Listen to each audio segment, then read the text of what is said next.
Welcome to Drinks in the Library, the only library where drinks aren't just allowed, they are required. I'm your librarian host, Gigi Howard, and each episode I'll be interviewing a guest about a much-loved book that we will be pairing with a drink for you to enjoy along with us or consider for your next book club meetup. As always, stay curious and support your local library.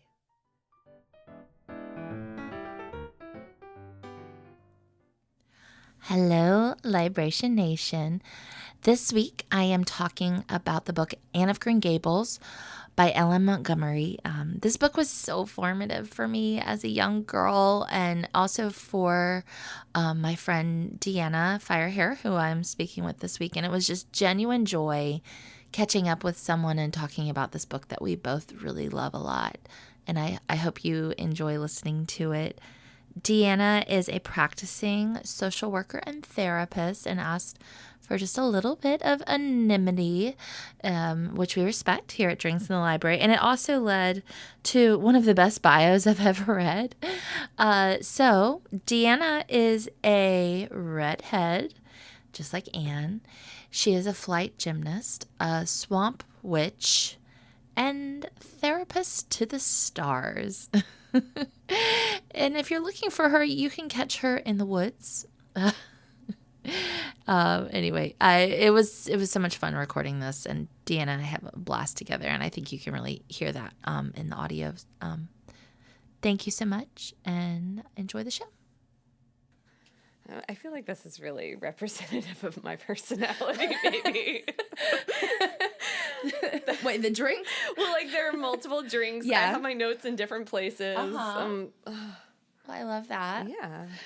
Okay. Sweet. Okay. You're like, it totally embrace who you are. Yeah. Yeah. Absolutely. Yes. That's what Anna's all about. That is what Anna's all about. So, okay. And not to put you on the spot too much. Yeah. Who are you? I've been waiting for you to ask me that. Who am I? My name is Deanna. I'm a social worker. Mm-hmm. I live in rural Virginia.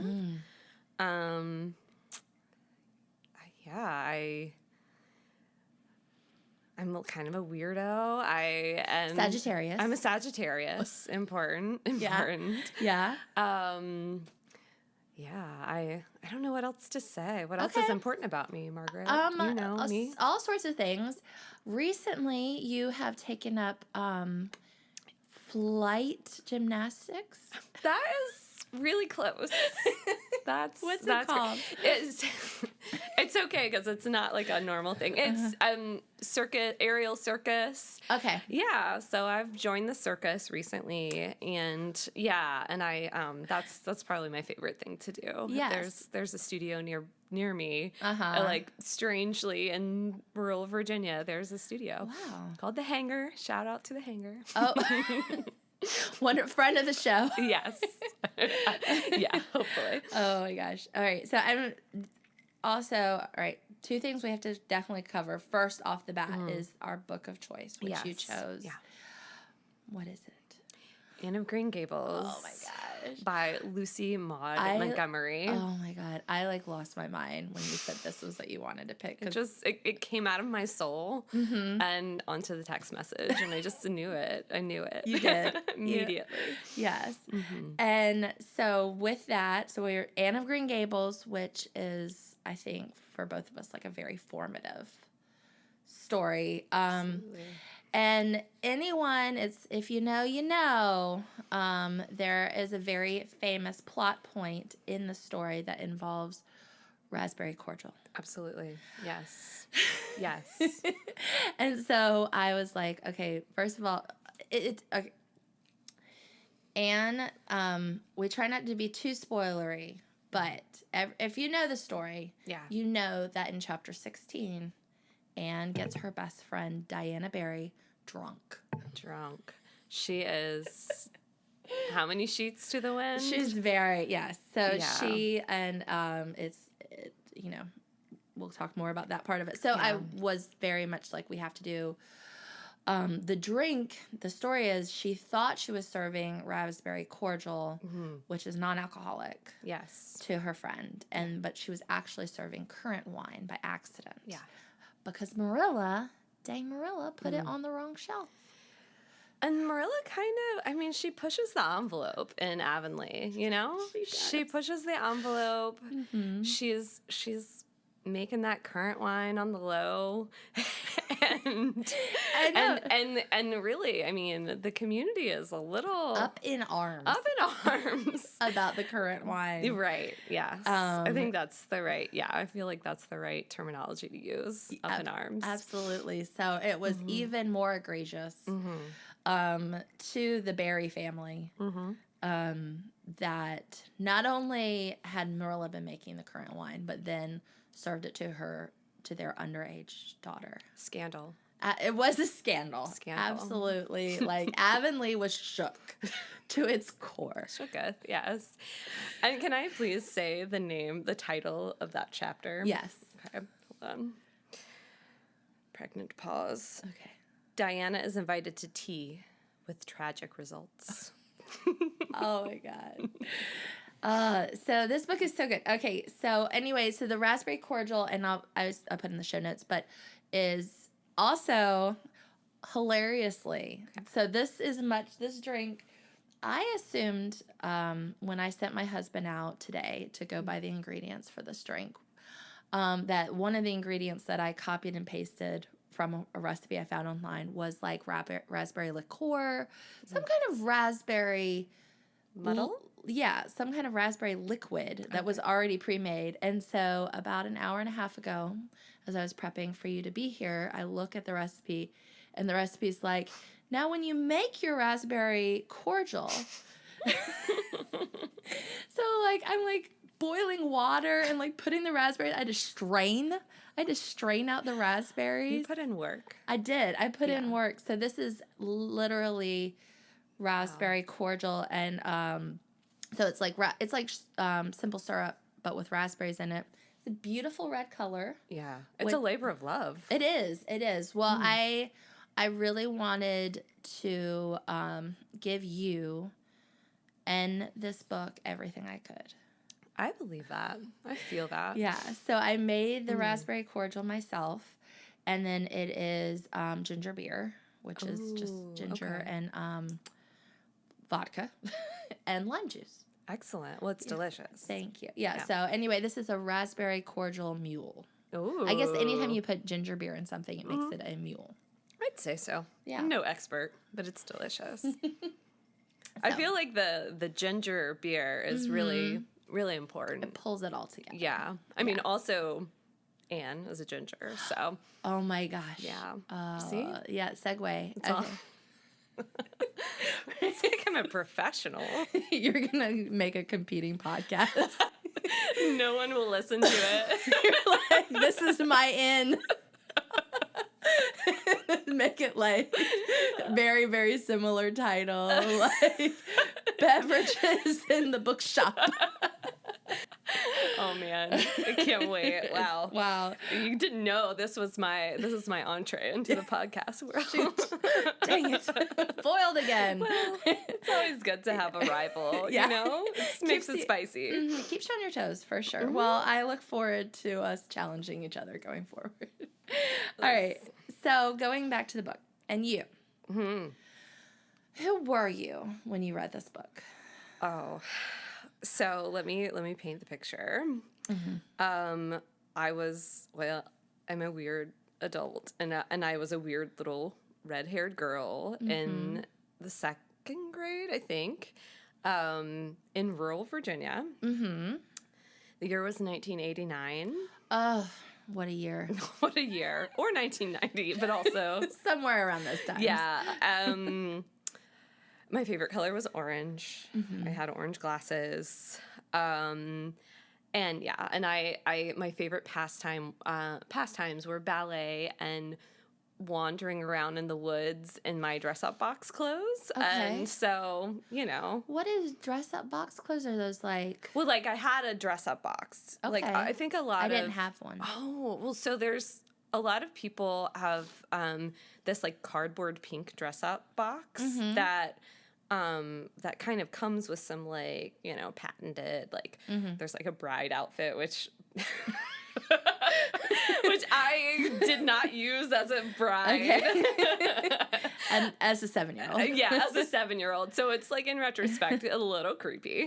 But also I added to it my own, like my mom had all these like amazing 1970s like nightgowns and stuff like that I added to my dress up box. So I was a little weird kid just like wandering around and like reenacting plot points from books. So okay, and so this was one that this you was were definitely one. reenacting. Yeah. Yes. Yeah. Okay, yes. And I, not to steal your thunder, like one thing is I have like a very similar like we've never talked about this. No, we've never talked about this. I'm and I'm from Charlotte, which is not rural, but my best friend, one of my best friends when I was like in elementary school, and I was homeschooled, and Meredith, shout out to Meredith. She ever listens to this? We're going to do a lot of shout outs. I'm sorry I started it. She had like these woods in the back of her house, and it like led to a creek.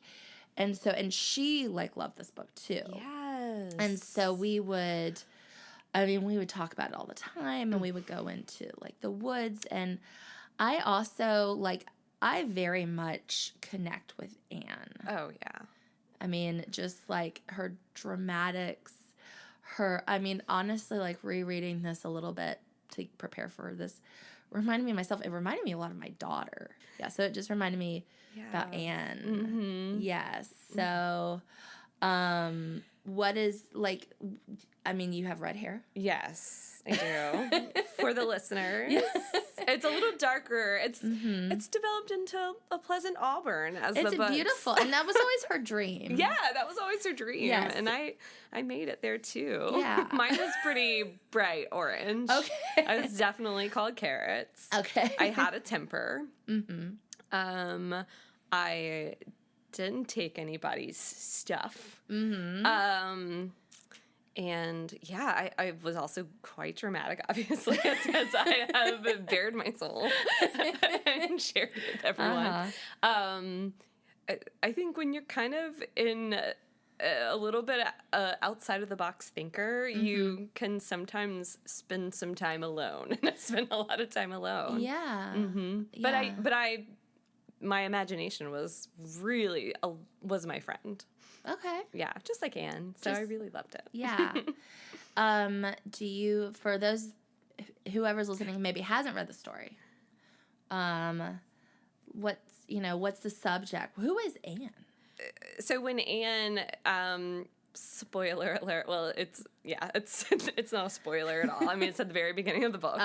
But, Anne is an orphan and nobody wants her. Yeah, and it's in Nova Scotia, right? Like Prince Edward Island? She's from Nova Scotia. Yeah, it's Prince Edward Island, but I don't know the geography very well. But I know Canada. It's in Canada.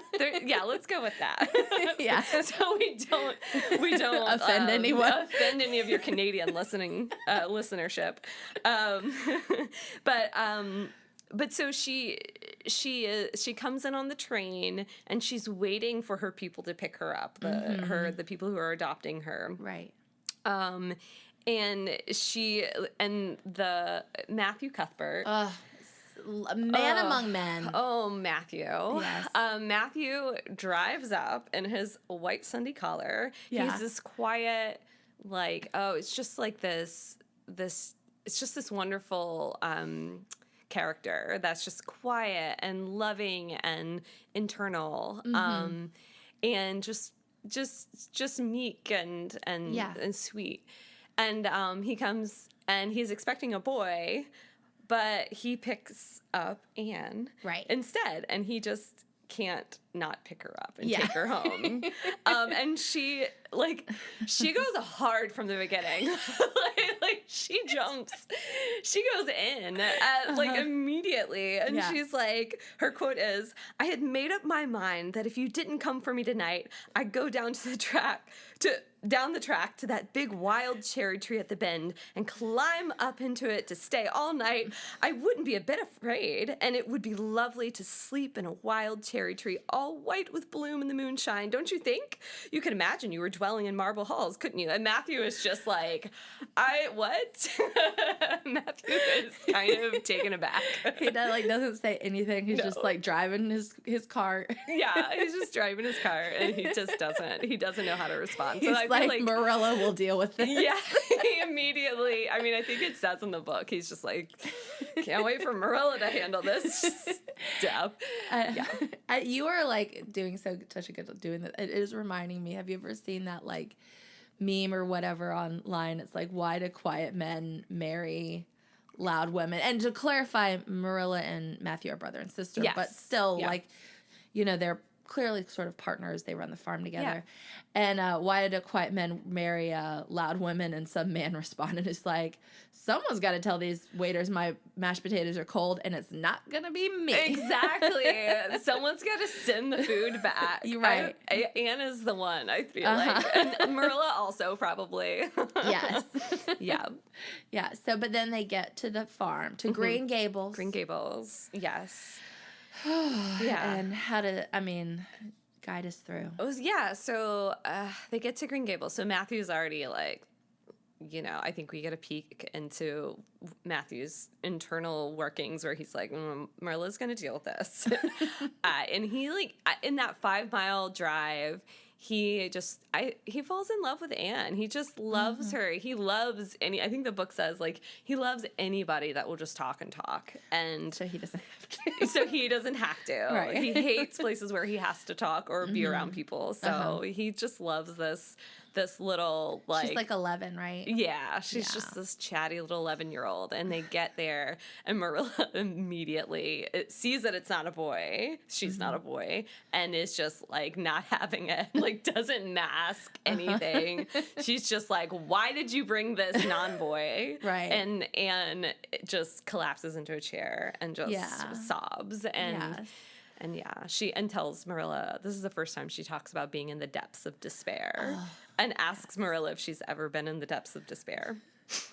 And Marilla certainly has not. Doesn't have. No, I don't have time for that. No, Marilla has no time for that. I love this quote. It's a shorter quote. I love this quote about Marilla. Here sat Marilla Cuthbert when she sat.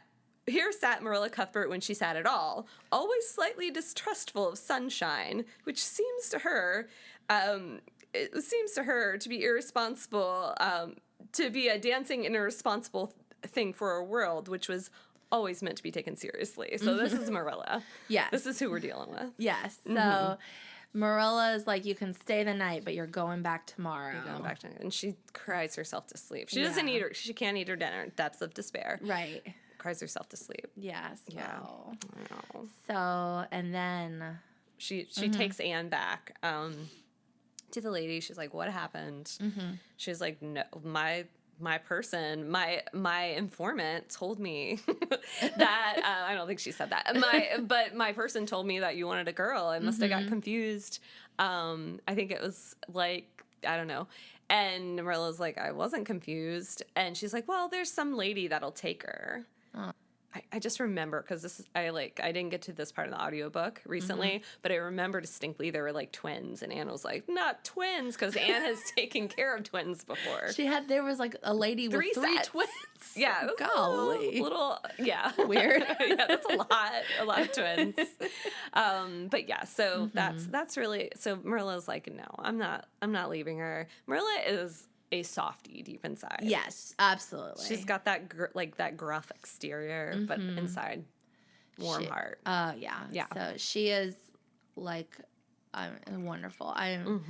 So then Anne goes back and she basically becomes their adopted child. Yeah.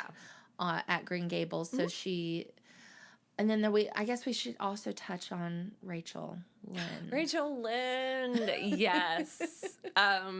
Yeah, I of course I pulled quotes for. Okay, I I did love my it. homework. You did. I did my You homework. came prepared. I did. And like the very beginning of the book, I didn't appreciate it. I don't think how like the exposition is all about how Rachel Lynde is this nosy so and so, and she's their next door neighbor. Yes, yeah, and she like even planned her house to be on the top of the hill so she could see people coming and going. Yeah, like she's that nosy. Yeah, she planned it. Yeah, and it said. Okay, there are plenty of people in Avonlea and out of it. Who can attend closely to their neighbor's business by dint of neglecting their own. But Mrs. Rachel Lynde was one of those capable creatures who can manage their own concerns and those of other folks into the bargain. She's got, like, she is so nosy. Yeah. Yeah. And she also is kind of,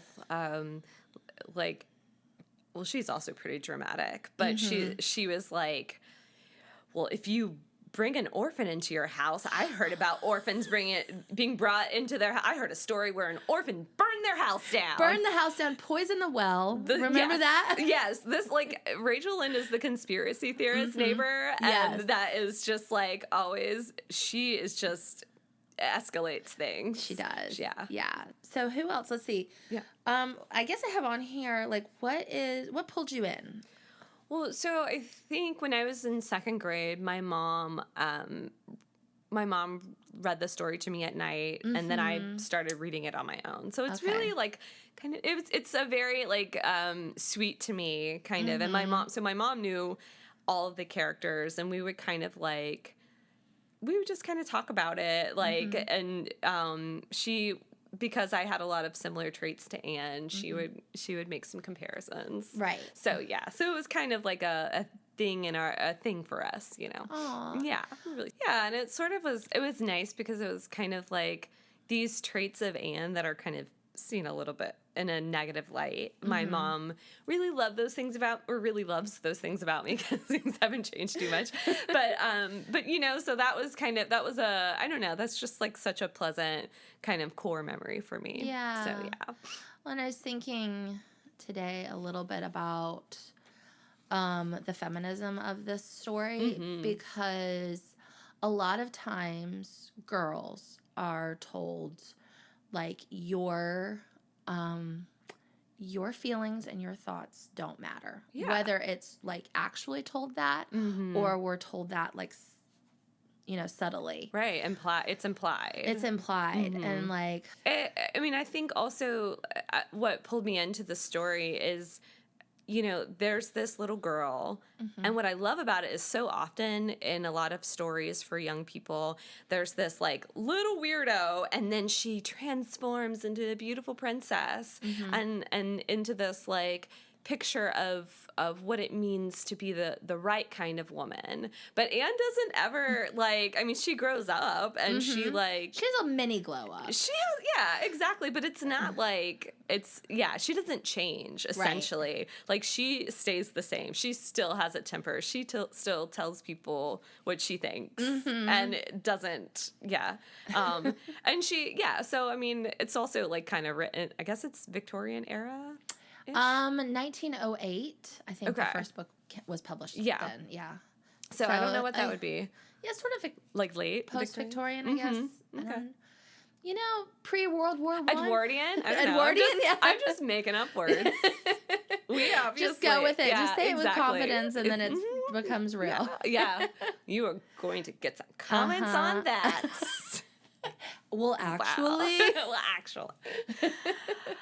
And I love the characters are so good. They're so rich and just so, I think the story is about a small community too. And I really related to that, you know, it's just like, it's about community and it's about like people who are drastically different and having to like get along and there's, you know, in my therapist language, there are like ruptures and there are repairs and there are imperfect people, you know? And Anne is often the one that explodes. Right. And reads people to filth. Yeah. it's so good. It is, yeah. So she goes to school, and I think we can talk a little bit about she encounters her nemesis. Oh, Gilbert Blythe. Oh, classic. I mean, this is an archetype for, for the ages. For the ages. Yeah, so he's a local boy, and he's pre-med. I don't know if he's pre-med at that point, but he's they are competitive. Yeah. They're competitors in school. And he flirts with her in the way that, I don't know, like I feel like he flirts with her early on. Oh, he does. Like, he definitely has a crush on her the entire story. And she is not having it. Absolutely not. Which I kind of like. I mean, I respect about her. She's like, we're not doing this. Well, she hates him. Yeah, exactly. Yeah. She does. She hates him. She's very sensitive about her hair. What does he call her? He calls her Carrots. And did he dip her hair in the inkwell? I kind of remember that. He tugged her braids. And she turned around and broke her slate over his head, I think. Oh my gosh. I wonder how much a slate would have cost if Marilla was like, now I gotta go buy you a new slate. Buy a slate. Yeah. Oh my gosh. And she got kicked out of school. Yeah. Also, weird story in here is the teacher is like openly flirting with like one of the students. Yeah, there's some parts of it. There's some parts that are problematic. Yeah, there's some problematic parts. Yeah, I guess in 1908 that maybe it was like a little bit more like accepted but like still some power and control dynamics there. With who? Prissy Andrews? I think so. I just she was one of the older. Yeah, I think it was Prissy Andrews, but like your readers will let me know, I'm sure. I'm making your readers out to be like, or your listeners out to be these, like vindictive, spiteful people. Like always, they actually like hate me. There is a whole like trove of Anne. I don't know what you would call them. There's some name, I'm sure, that are just like they're Anne cosplayers. I'm sure. Sure. I hope. I guess I'm not sure, but I do hope that is. Well, I know that there is like an Anne house in Prince Edward Island. Yeah, I've never been. Maybe, if we ever hit the road. Yeah, we should. We should get up there. So I think that they do like, reenactments of the story. They do that. There's a play, I think. Yeah. I don't know how good it is. I mean, I hope it's good. I mean, how could it not? With this source material? Yeah. They did make a movie that Ellen Montgomery was not about. And I can't remember when it was, but it was an American movie maker. And they made it set in the United States. What? Yeah. I don't know. That's what Wikipedia told me. That is such an American thing to do. Totally. Like, it's right there. It's like not that crazy. It's Canada. Yeah. Well, also, while we're talking about other versions, did you watch the PBS? Oh, I watched it. I mean, I didn't watch it just before this, but it's sort of etched in my person now. I feel like I feel like anyone who is a millennial. Yes, it came out in 1985, so we were not really watching it then. Yeah, no. But they, PBS. If you were not if you're listening to this and, maybe you're younger, PBS would do like these, like they would run it. And I remember, and they would also do it like fundraising, like, they would have like, oh, we're going to show Anne of Green Gables. And between that, you can call in and donate money. It was a 2-part miniseries. Yeah. It was one of them Anne of Avonlea. Maybe? Yes. Yeah, or something like that. That's the next book, I think. Yes. I want to say. I think there's like, so, there are several books. So they might have combined some. Yeah. I mean, it was just, it's still, like, I got it, the DVD from the library. Yes. So I haven't had a chance to watch it, but we may have to watch it. I mean, I was like tempted to make Bill watch it last night. But he's not having it. I actually have made him watch it before. Oh, well, good, because it's excellent. He does need to know. If he is really devoted to you, You know, this is who I am. This is the test. Yeah. So I'm putting a cleft in your relationship. That if you don't watch this, No. I mean, we've been together for 17 years, but this is it. This is it. Bill, if you're listening. Oh, he is. He is. What else do you have to share with us? Yeah, I think one of the questions was, what's the vibe of the book? Mm-hmm. And we kind of talked about it. I really like her communion with nature, and it's done in this way that's not affected, that's not like, I don't know, she just has this appreciation for the poetry of nature. Yeah. And she's always like out in the woods somewhere. She's always like renaming things as well. Do you remember some of the names? I don't. Okay. I don't. I wrote some of them down. I love it. Don't you worry. But I'm a little bit like, it's giving a little like colonizer a little bit, but like she's like rolling up in Avonlea and it's like, I'm renaming. That's not a good name for the avenue. She does name that White Way of Delight, so that does sound that's really giving colonizer. Yeah. But yeah. But some of them are less. So Barry's Pond is renamed the Lake of Shining Waters. Oh well, yes. I do remember Yes. that. And then the area in Mr. Bell's Woods is named Violet Vale, which is beautiful. That is beautiful. I don't remember what Idlewild was, but that also is another name that's just like, she just has this, she connects, she's just so rooted in the nature around her. I mean, she kind of had to have been, because I think her only free time, her only kind of survival when she was little was nature, and I just love that about the book. Yeah. And I think, you know, a big theme is like being flawed is okay. Like, yeah. I like that. I love that. I love that too. And you know, like really seeing the beautiful in the ordinary. I feel like does that in a way that's not Pollyanna, which I was thinking is, I can't remember. This is a side note, but like, was Pollyanna based on a book, or is that a Disney movie? Okay, I think there is a book about Pollyanna, and I felt like that was so like, just like what's the word? I don't know. Just so like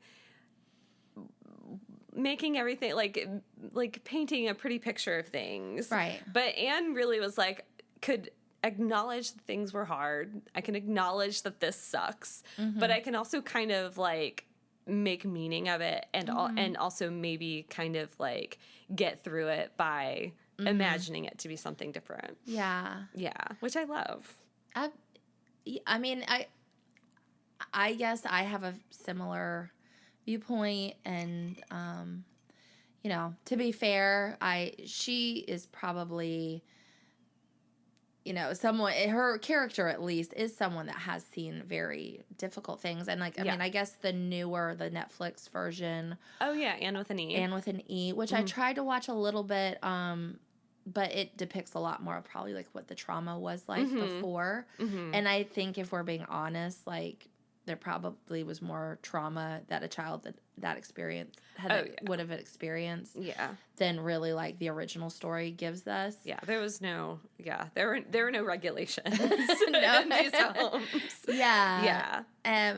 But to be able to have that and still come at life like you're saying. Yeah. It's a choice. Yeah, and I think it can be kind of misconstrued when we say that it's a choice that you make, as if, you know, because as a therapist, I talk to people who have experienced speakable trauma, but there's like, I think also we can say that like you can hold the difficult, hard things in your body at the same time as holding that there are some beautiful things in this moment that we can sort of grow in our minds. We can focus more on on certain things, and we have to. I mean, this is a survival mechanism for her. But I love that it's not, the alternative is this sort of count your blessings kind of like, that kind of idea that's like, say like just dismissing and diminishing the difficulty of the moment. I think we have to hold both, and Anne does that really well. Yeah. Love it. Getting deep. That's beautiful. Yeah. And you said it so eloquently. Keep going. Okay. More therapist hat stuff. Yeah. Therapy hacks. You're like, I don't want to wear that today. I can't help it. Like, I'm an attachment therapist, so I'm like, I'm always wearing that. I'm always looking at relationships and connection and how, like, I mean, we're biologically driven to connect to our people. And I love how, and such a huge cornerstone of attachment work is, ruptures and repairs, and really, people have, like, we all have sort of a yucky side, and we all, so we all, like, there are things that come up in us that are not our best selves. and so, I mean, I love that how Anne really connects with her flawed humans in her community. And it also really, to me, this may be like going a little bit too deep, but it's also very like transformative justice in a way. Like, there's so many like pieces to it that there's some kind of punishment, there too, but there's so many pieces to it where they really had to like struggle through some repairs, because I think in rural communities, that is something we have to live together, and we have few resources. We don't have like, we have fewer resources. We have a lot of like limitations, and so we have to figure it out together a lot of times. And that's what I feel like her community did, which I really liked and related to. Yeah. Well, and I appreciate that too, because like, I don't come from, I had never really put all that together because I don't experience it. And so unless you experience something, you just miss things. I mean, I'm sure there's things I miss all the time. Well, we all see things through different lenses. And, I think that's why it's really important to kind of to go back and look at and reflect on some of these formative books that, and how they changed us in different ways, and we could relate to it in different ways. Yes. Well, and I guess that's a good question. For one of my questions is like, do you read this genre often?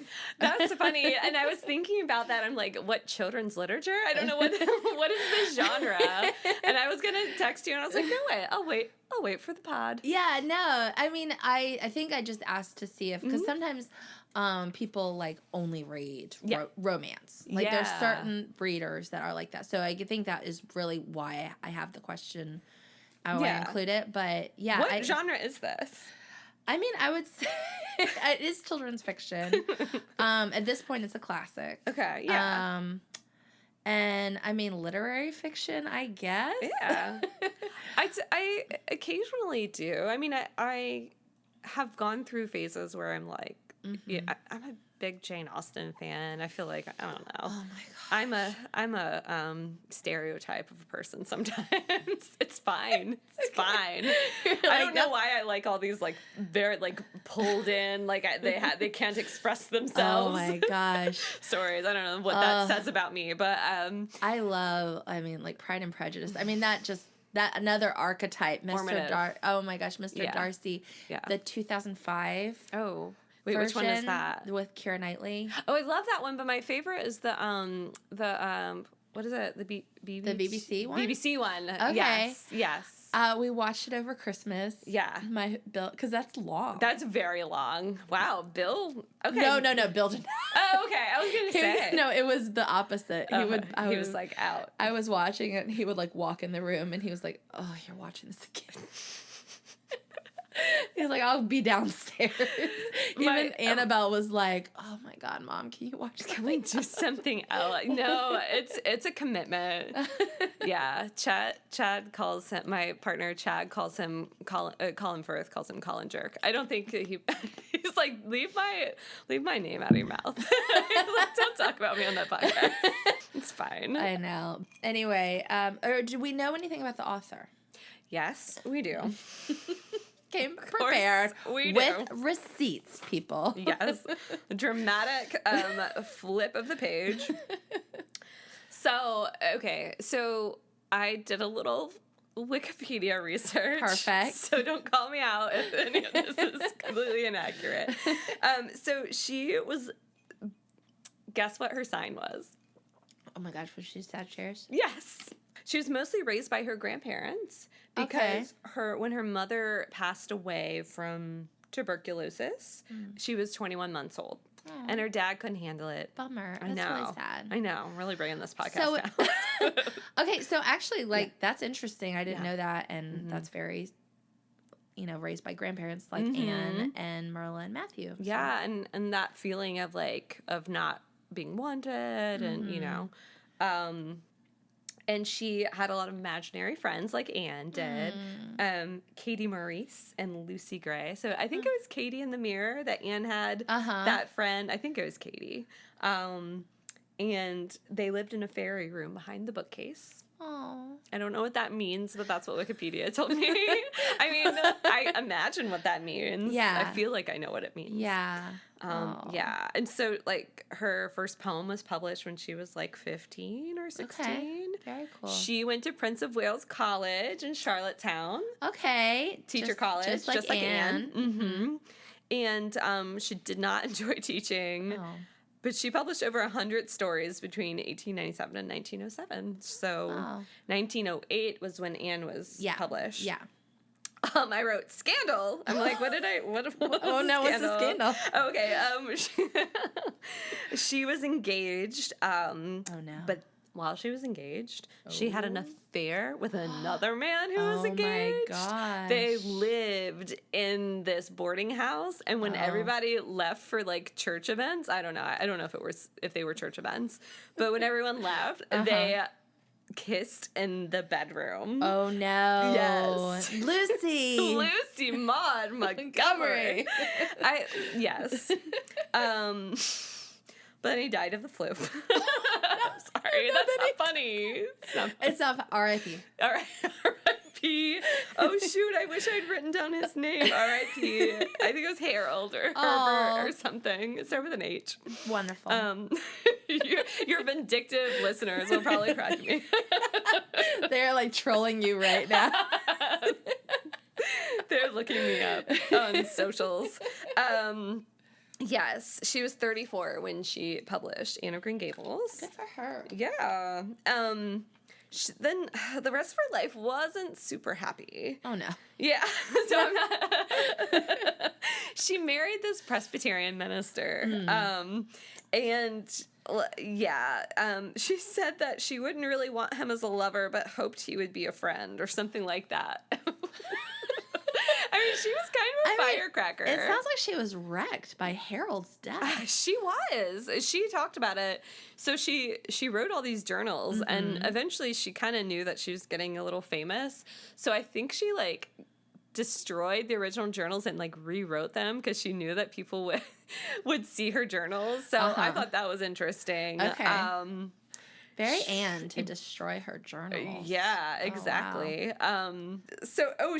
She was a little spicy, and she was kind of hyper focused on the war. I mean, it was a big deal. It was a huge deal. World War One.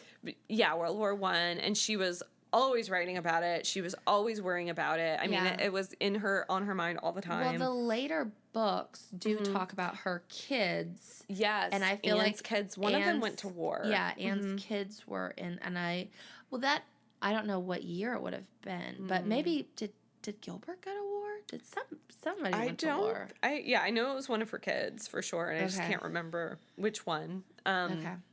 In her later books. But yeah, this I thought was really interesting. She tried to publish a book of short stories But it said that it was too anti-war. So, but it eventually got published in 2009. So I'm interested. I'd like to go back and read that. Yeah. You know?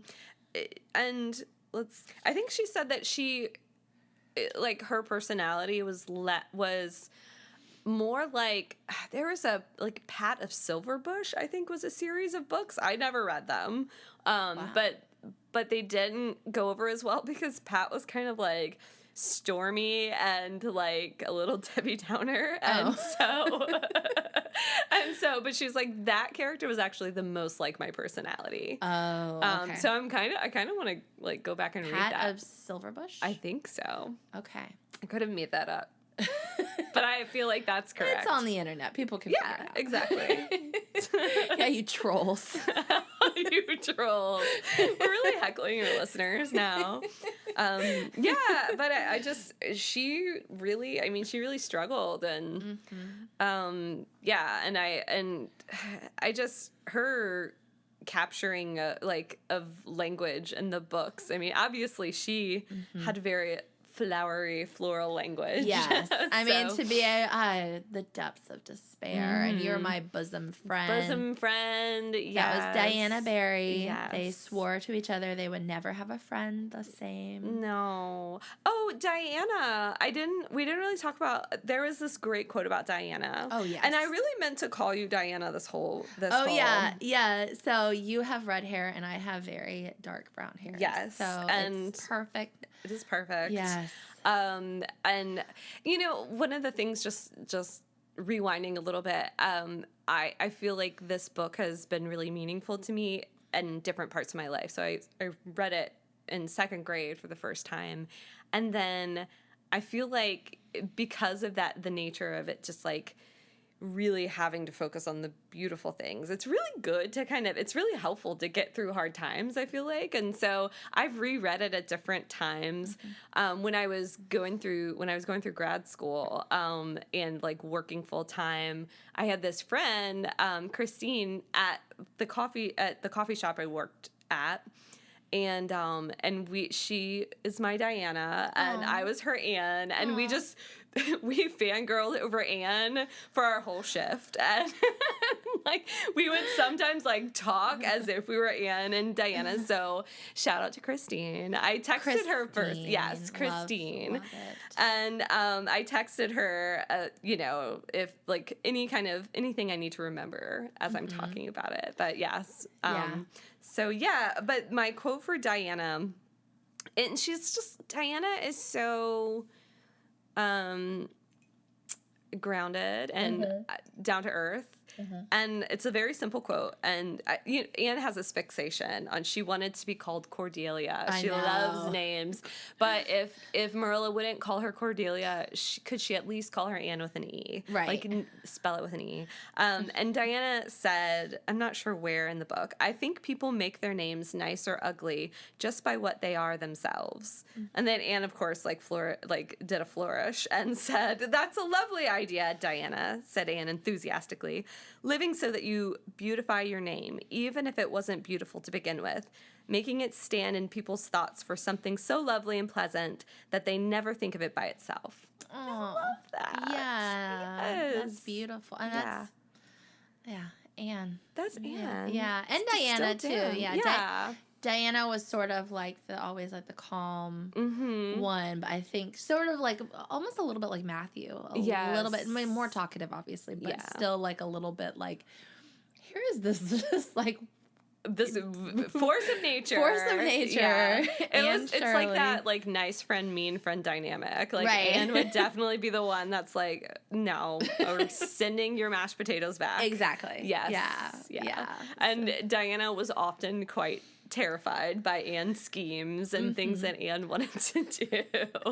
I kind of really, I feel like I need a friend like that. Yeah. I feel like you're a little bit more Anne than Diana, but yeah, but probably let's be honest. Yeah, let's be honest. And that's fine. Yeah. But I feel like I've always had a Diana friend too in my life. So. A calming friend. Yes. I know.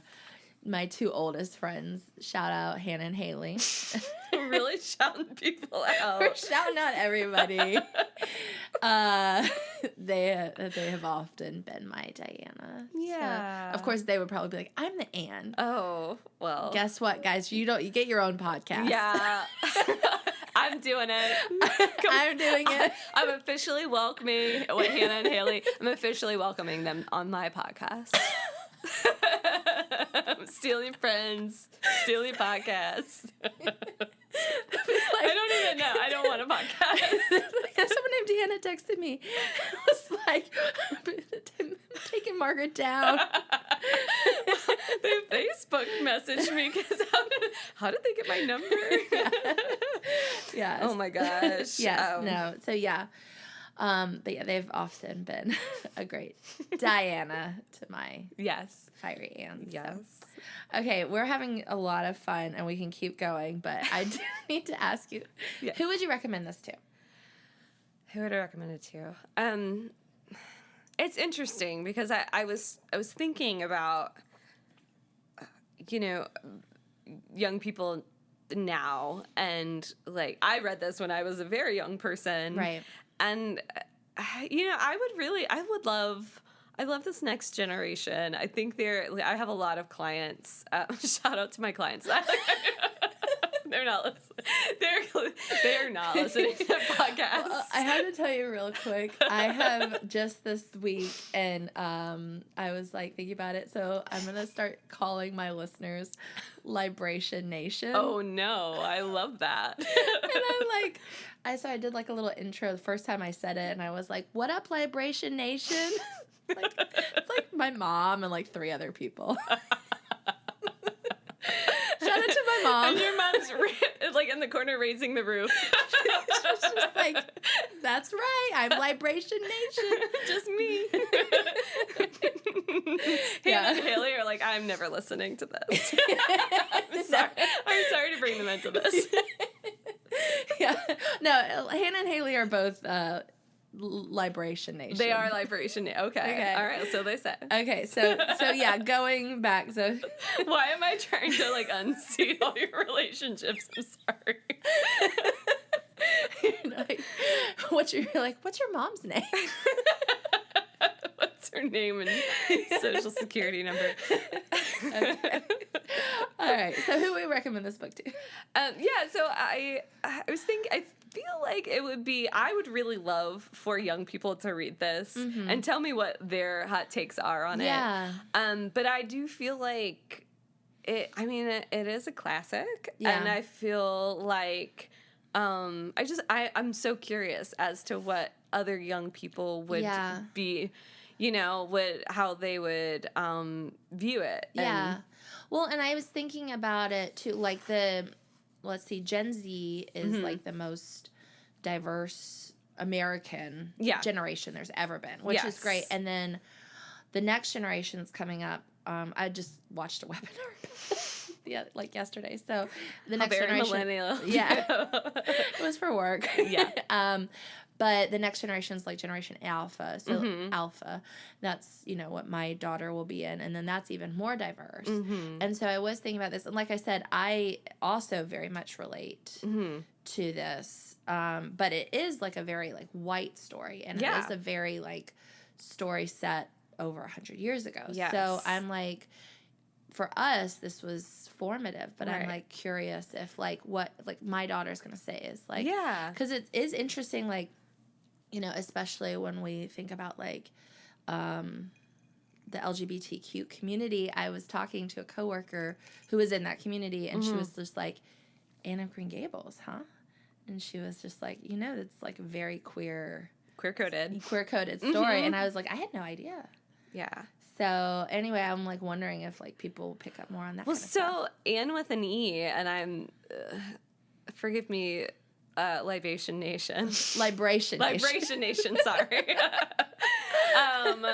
But I feel like Anne with an E brought in like several different communities that that brought it into an old story, and I don't know how well they did, because I watched it with not a very discerning eye when I watched it. It was a long time ago, but yeah, I would be really curious, because there are a lot of people that really loved it, and there probably are people who didn't, but yeah, it brought in elements of the LGBT community, and it also brought in different groups. It addressed the indigenous community of that area too, which I think is interesting, and I'm not sure how they utilize the indigenous voice in that Netflix special, but we need to go back and rewatch it. Now I want to go back. We're not necessarily promoting it, but we're acknowledging it. Yeah, we are acknowledging that they we are acknowledging that they addressed it, but we don't know how well. So I do think, but the story itself, the original, is it's pretty white. There's part of me that's like, well, the characters are pretty beautiful, and the language is beautiful, and so I'm just curious. I don't know that I would necessarily recommend it, but I am selfishly curious. I know. I need to maybe get Annabelle and her friends to read it, and then we'll do round 2. Yes. With them, and we'll interrogate them. Yeah, absolutely. Who are you? That sounds super consensual. I'm sure they'll be into it. Gen A, or Gen Alpha. Alphas. Yeah, we're coming for you. We're going to force you. We're going to colonize you with this book. Hey, that's what we do. That is what we do. That is what one does. Yes, but I would be really interested. Yeah. But I maintain just curiosity. I don't necessarily have a recommendation. I'm not trying to play it safe. I just really don't know. Yeah, no, I mean, I totally respect that as well, and I love that answer too. Yeah, because it is very honest, and I mean, it is interesting. Not this, but being a librarian and interacting with kids, and I don't read a lot of kids new kids books. I'm aware of a lot of it because I have a 9-year-old. But there's been times I forget what it was. It was a movie. It was The Princess Bride. Okay. And I was like, kids, you won't believe it. This is the best movie ever. Hello, fellow kids. Hello, fellow children. Margaret turns around the chair backwards. And got my hat on. Got my skateboard. and I was like, the princess, and these children looked at me like, this woman is deranged. We're not, so it's just, stuff changes with the generation. And even if you still feel like what is relevant to you is relevant to everybody. Unfortunately, it's not. Unfortunately, it's not. What a bummer. Oh